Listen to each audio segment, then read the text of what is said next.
Guys, welcome to the channel. In today's video I'm going to show you how you can hide Instagram posts from someone without blocking them. So the first step you simply need to do is to open Instagram application. Click on the plus icon. So I'm going to show you the complete process. Select a post, click on next again.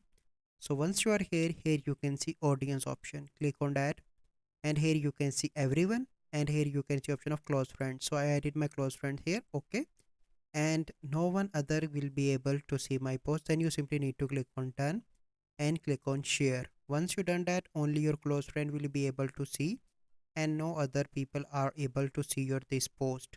So, and after that you need to click on share. So this is the process. I hope you find this video helpful. If you find this video helpful, must like this video, subscribe to our YouTube channel for future videos. We'll see you in the next video. Thank you, have a good day.